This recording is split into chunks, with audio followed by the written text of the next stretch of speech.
Hello everyone, I am back with my another revision audio chapter number 17 का part B, जो कि है payment of tax से related है, जो कि है टीडीएस टीसीएस अंडर जीएसटी। तो पहले आता है टीडीएस, जो कि सेक्शन है 51 of the CGST act. Section 51 कुछ इंपॉर्टेंट सेक्शन जो है वो तो याद कर ही लेने चाहिए। तो ये है हमारा सेक्शन 51। तो यहाँ पे क्या है कि nothing notwithstanding anything to the contrary contain in the act में चाहे कुछ भी लिखा हो, द गवर्नमेंट में मैंडेट डिपार्टमेंट और establishment of the central government या भी स्टेट गवर्नमेंट, बड़े बड़े जितने भी सरकारी के जो भी लोग हैं, लोकल अथॉरिटी, गवर्नमेंटल एजेंसीज या फिर पर्सन और the category of the person जो भी notified by the government on the recommendation of the council, तो वो क्या करेंगे, टीडीएस क्या करेंगे, लगाएंगे। That is 1% plus 1%। CGST में भी 1% और SGST में भी 1%, यानी कि total 2% on the IGST on the net value of the taxable supplies of taxable goods और सर्विसेज, यानी कि नेट वैल्यू पे लगाएंगे और वो भी टैक्सेबल सप्लाईज पे ही लगाएंगे। Way the total value of the जो भी सप्लाई की है वो under contract exceeds ₹2,50,000 excluding GST tax and cess. 2,50,000 से ज़्यादा है।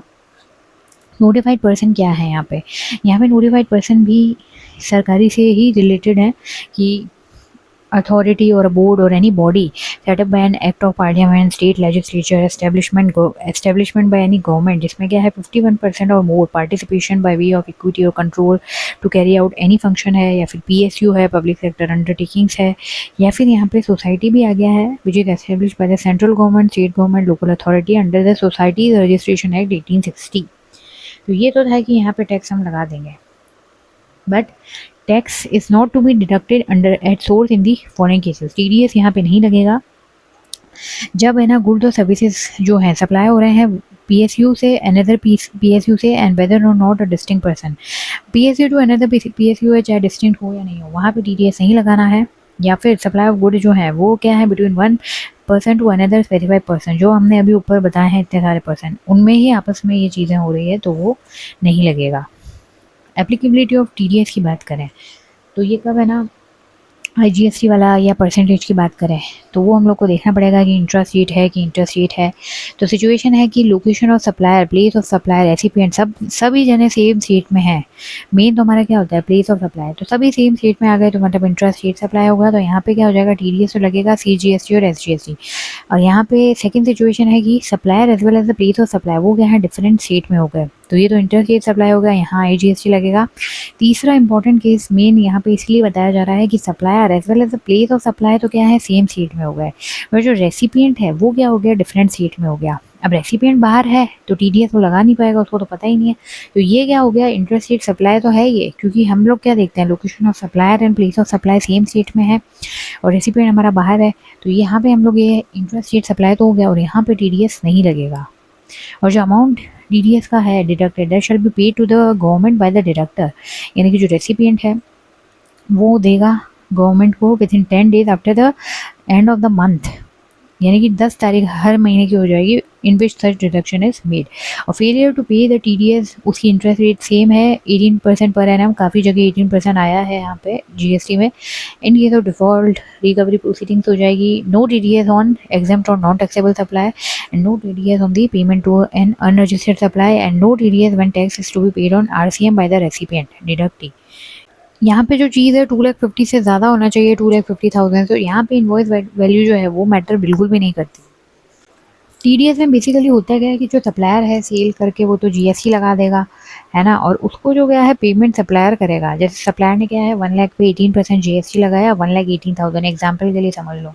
रेसिपिएंट पे कितना करेगा, वो काट के करेगा TDS, जैसे 2% टोटल है तो वो 1 लाख में से क्या करेगा 2% टोटल काट के पेमेंट करेगा, तो वो कितना हो जाएगा 98,000 होएगा। तो यानी कि ये जो ओरिजिनल चीज़ है उस पर हमने लगाया 98,000 और प्लस GST पे करेगा 18,000 का, तो वो हो जाएगा 1,16,000। यानी कि ये जो टोटल हमने TDS कितने का काटा, 1 लाख का था पेमेंट, बट ये 98 कर रहा है। तो जो 2,000 का TDS है वो रेसिपिएंट किसको करेगा, सरकार को जमा करेगा, गवर्नमेंट को 10 दिन के अंदर। और फिर वहाँ जमा करने के बाद जो है इसने ये रेसिपिएंट गवर्नमेंट को जमा करा देगा ना, फिर सप्लायर क्या कर सकता है TDS ले सकता है कैश लेजर में। ऐसे ये काम करती है। TDS का सर्टिफिकेट जो है वो फॉर्म GSTR 7A जो है वो प्रोवाइड कर दिया जाएगा डिडक्टी को, और जो TDS डिडक्ट करा है वो रिफ्लेक्ट हो जाएगा कैश लीजर ऑफ डिडक्टी को, ताकि वो क्रेडिट बाद में ले ले। और जो भी फेलियर टू TDS डिपॉजिट है वो इंटरेस्ट है 18% की पेनल्टी हमारी लग जाएगी। नेक्स्ट है हमारा TCS, tax collected at source की बात करें, section 52 of the CGST act, इसका सेक्शन 52 है। पहले थोड़ी बेसिक डिटेल और फिर जो एग्जांपल बताया था वो हम लोग डिस्कस करेंगे। तो ये है हमारा applicable only to ECO operator जो है उसी पे ये क्या है हमारा लगेगा। और ये हमारा जो टोटल वैल्यू है इसका लगेगा 1% of the net value of the taxable supplies, यानी कि यहाँ पे भी नेट वैल्यू पे ही लगाएंगे। जो भी इलेक्ट्रॉनिक कॉमर्स ऑपरेटर है नॉट बीइंग एन एजेंट, तो वो कलेक्ट करेगा amount calculating at the rate 1% total है, और यानी कि 0.5% SGST और 0.5% क्या है CGST हो जाएगा। तो net value of the taxable supplies यहाँ पे क्या होता है, तो इसमें क्या है कि aggregate value of the taxable supply of the goods and services और both other than the services under 9(5), यानी कि 9 सेक्शन 9(5) में जो हमने सर्विसेज बताए उसके अलावा। तो यानी कि ये जो भी हम लोग ट्रेसेबल सप्लाईज है made during any month by all the registered person through the operator, उसको हम लोग रिड्यूस कर देंगे। Taxable supply return to the supplier during the month, जो रिटर्न करी वो लेस कर देंगे। और जो भी यहाँ पे भी सेम चीज़ है, डेज की बात करें कि अमाउंट कलेक्टेड जो है वो गवर्नमेंट को देना पड़ेगा bye the operator with in 10 days after the month, after the end of the month in which the collection is made, यानी कि यही 10 तारीख की बात आ गई है यहाँ पे भी। इको जो है वो फर्निश करेगा TCS return with in the 10 days of the next month, और GST रेट यहाँ पे लगता है। और एवरी ऑपरेटर है वो हमारा स्टेटमेंट फर्निश करेगा इलेक्ट्रॉनिकली, जिसमें details of the outward supply of the goods और सर्विसेज ऑफ बोथ जो भी इससे हुई है वो आएगा, including the supply of the goods and services of both return through it, चाहे रिटर्न हुई है या आउटवर्ड सप्लाई, वो सब आएगा एज केस में be amount collected as the case may be, and that is within the 10 days after the end of the such month, and provided that यहाँ पे क्या है जो कमिश्नर है for the reason to be recorded in writing, वो क्या कर सकता है कि एक्सटेंड कर सकता है time limit for the statement जो भी फर्निश करना है उसके लिए। और उसके बाद provided further that any extension of the time limit जो commissioner of the state tax है या फिर commissioner of the UT tax है that shall be deem to be notified by the commissioner. तो कमिश्नर ने जो डेट कर दी है आगे, तो वो हम लोग क्या मान लिया जाएगा कि वो नोटिफाई बाय द कमिश्नर है ऑफ स्टेट टैक्स या फिर UT टैक्स है। जो भी इको है अगर उससे कोई गलती हुई है, कुछ ओमिशन इन रिटर्न हो गया है, तो वो रेक्टिफाई कर सकता है on the subject to the payment of interest. और रिटर्न कौन से रिटर्न में वो रेक्टिफाई करेगा, return before earlier of the 30th November following the end of the financial year, या तो 30th नवंबर और the date of the furnishing annual return, जब उसने फर्निश किया है annual return whichever is earlier. Then है कि any authority not below the rank of deputy commissioner, यानी कि डिप्टी कमिश्नर या उससे ऊपर वाले में सर्व अ नोटिस, वो कभी भी नोटिस भेज सकते हैं आइदर बिफोर और during the course of proceedings under the act. तो वो क्या कर सकते हैं, require the operator to furnish the details relating to the, वो कोई भी डिटेल्स मांग सकते हैं supply of the goods and services और both effective through such operator, या फिर stock of goods which are held by the suppliers making the supply through such operator. तो कितना स्टॉक है ना सप्लायर्स हेल्ड करते हैं इन द गोडाउन और वेयर हाउसेज, कोई भी नेम से कॉल करें, manage by the operator and declared as the additional place of business by such suppliers as may be specified in the notice. मतलब जो भी गुड्स हमने स्टॉक जो है गोडाउन या वेयर हाउस में करा है जो कि मैनेज करता है ऑपरेटर, तो ये सब हमको बताना पड़ेगा। तो ECO shall furnish the information within 15 working days of the notice, और अगर नहीं हमने करा तो मैक्सिमम पेनल्टी 25,000 की जो है वो लिवाइबल हो जाएगी। And operator shall not be allowed to furnish a statement after the expiry of 3 years from the due date of the furnishing the said statement। तो 3 years बाद हमको कोई ज़रूरत नहीं है, आप नहीं कर सकते हैं। And provided that the government on the recommendation of the council जो है वो कर सकता है अलाउ एन ऑपरेटर और द क्लास ऑफ ऑपरेटर्स जो हैं उनको even after the expiry of 3 years भी क्या कर सकते हैं, स्टेटमेंट अलाउ कर सकते हैं। फिर है ना उससे पहले कि मैं कुछ क्लैरिफिकेशन बताऊं, मैं इसका बेसिक प्रोसेस हम लोग डिस्कस कर लेते हैं कि यहाँ पे हमारा क्या है, सप्लायर और बायर के बीच में आ जाता है एक इलेक्ट्रॉनिक कॉमर्स ऑपरेटर इको हमारा आ जाता है, जो कि क्या करता है, फैसिलिटेट करता है ये हमारा जो भी ट्रांजैक्शन कर रहे हैं। तो अब यहाँ पे बायर जो है उसने ऑर्डर एंड पेमेंट जो है वो तो डायरेक्ट क्या है इको को देगा। तो जो भी हमारा 1 लाख है उसमें हमने GST लगा के 18,000 1,18,000 हमने पे कर दिया इको को, ठीक है। अब इको जो है ना वो आगे पे करता है सप्लायर को, तो अब वो क्या करेगा ना, इको जो है वहाँ पे क्या कर देगा, टैक्स कलेक्टेड एट सोर्स जो है वो हमारा टैक्स काट लेगा। तो यहाँ पे 1% टोटल है, यानी कि 1 लाख का 1% काट के वो किसको दे देगा, 1 लाख का 1% काट के और प्लस जो GST अमाउंट था 18,000 वो ऐसा का ऐसा 1,70,000 जो है टोटल वो किसको दे देगा, सप्लायर को दे देगा। और जो 1,000 का उसने TCS कलेक्ट किया है, जो कि कलेक्ट किससे हुआ है, एक्चुअली में तो बायर से हुआ है, तो वो जो TCS कलेक्ट हुआ है वो 1,000 का वो किसको दे देगा, इको देगा गवर्नमेंट को। और फिर बाद में सप्लायर क्लेम कर सकता है TCS इन दी कैश लेजर। तो ये हमारा जो एक्चुअल सप्लायर और बायर के बीच में ट्रांजैक्शन है of the goods and services वो तो 1 लाख का ही है, बट यहाँ पे इस तरह से हमारा ये प्रोसेस चला।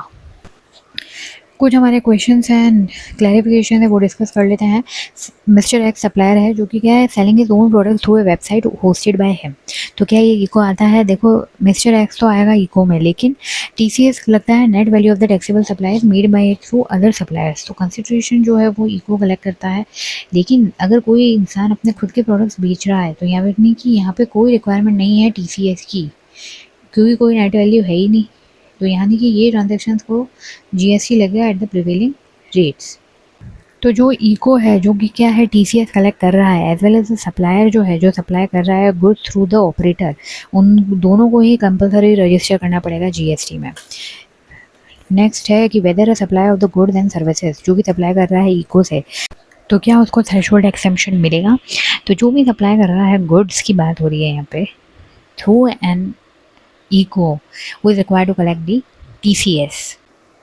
तो यहाँ पे मैंने बताया कि जो भी सप्लाई अगर गुड्स सप्लाई कर रहा है वो इको से, तो और वो TCS भी ले रहा है, तो यहाँ पे क्या आ जाएगा गुड्स प्लस TCS दोनों कंडीशन यानी कि मैंडेटरीली रिक्वायर होगा कि वो रजिस्टर कराए irrespective of the value of the supply made by him. लेकिन अगर पर्सन सप्लाई कर रहा है सर्विसेज की, अदर देन सर्विसेज 9(5) वाली सर्विसेज नहीं, सर्विसेज कर रहा है थ्रू एन इको, उसको क्या करेंगे एग्जाम्पशन मिलता है फ्रॉम द कंपलसरी रजिस्ट्रेशन अगर उनका एग्रीगेट टर्नओवर जो है वो क्या है INR 20 लाख से ज़्यादा नहीं है या फिर 10 लाख से इन case of the special category states in a financial year, यानी कि सिर्फ सर्विसेज के लिए हमारा एग्जाम्पशन है।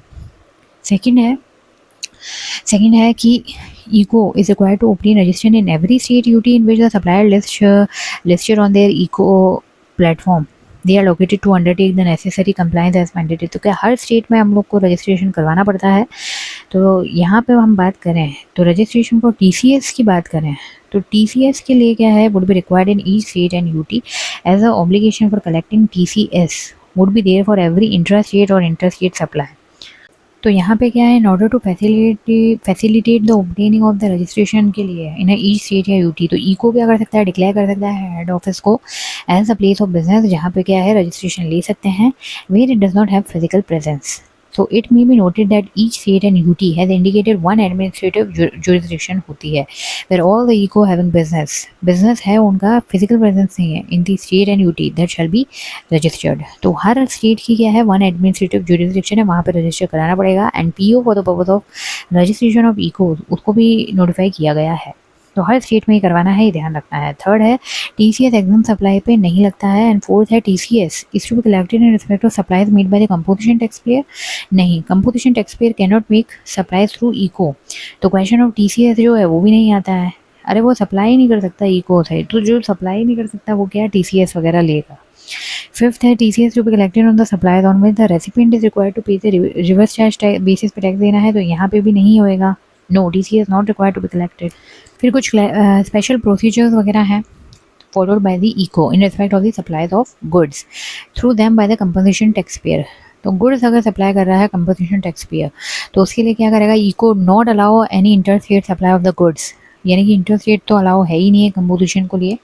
और बाकी जो TCS लेगा वो क्या करेगा पे टू द गवर्नमेंट, जो हमारा प्रोसेस है वही होएगा। यहाँ पे TCS लेंगे इंटरस्टेट सप्लाई के लिए और जो भी है ECO details of the supply of the goods made through it by the composition, तो वो वहाँ पे जाएगा फॉर्म GSTR 8 में electronically on the common portal. और दूसरा प्रोसीजर जो है in respect of the supply of the goods through them by the unregistered person अगर कर रहा है सप्लाई, तो यानी कि यहाँ पे गुड्स तो सप्लाई कर सकते हैं इको अलाउ करेगा but only if the enrolment number जो है वो अलॉटेड हो गया है कॉमन पोर्टल पे ऑन सच पर्सन, मतलब कि इस पर्सन को क्या है एनरोलमेंट नंबर दे दिया गया है और इसको भी क्या है inter state supply of goods नहीं अलाउ है and shall not collect TCS in respect of the supply of the goods made through it by the said person, तो इससे ये TCS नहीं कलेक्ट करेगा।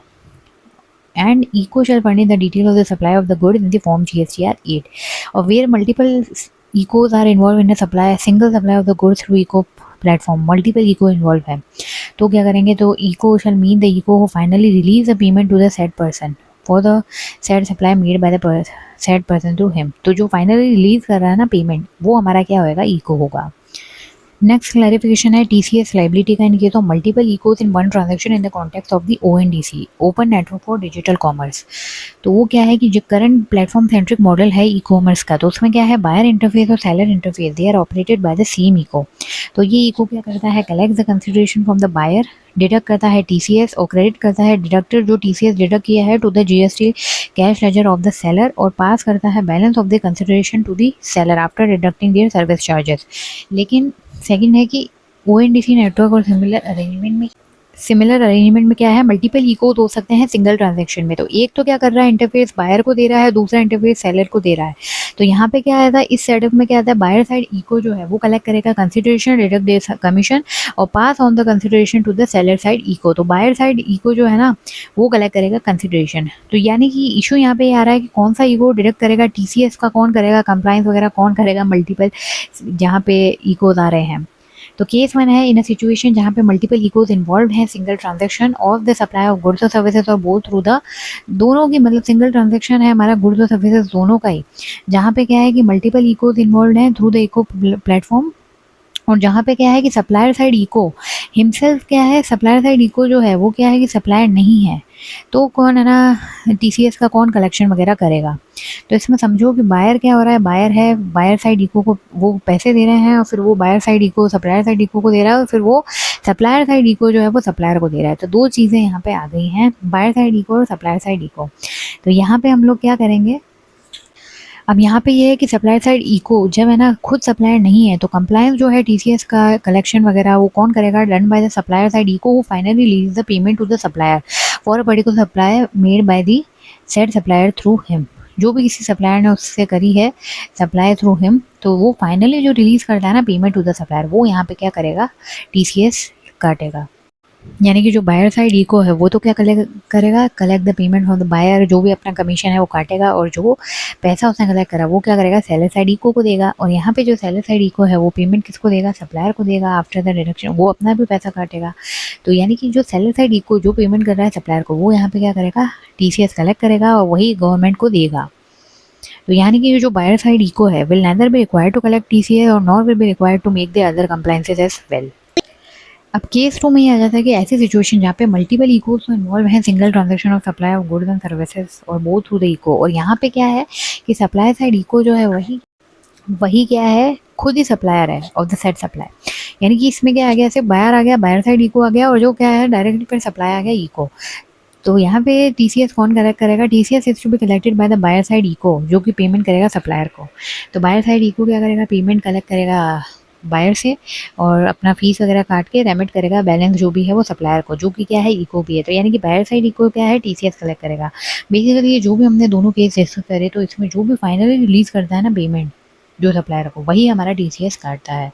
तो जब यही सारी चीज़ें इसमें थी, और यहाँ पे हमारा चैप्टर नंबर 17 का पार्ट बी टीडीएस टीसीएस अंदर जीएसटी वाला हमारा चैप्टर खत्म होता है। और नेक्स्ट चैप्टर जो कि है चैप्टर 18 लाइबिलिटी टू पे इन सर्टेन केसेस, तो वो रिवीजन ऑडियो में हम लोग मिलते हैं। Till then take care and all the best to everyone जिन सभी के एग्जाम्स हैं। अगर ये रिवीजन ऑडियोज अच्छी लग रही हैं तो like share and subscribe my channel and it will be helpful for all of us.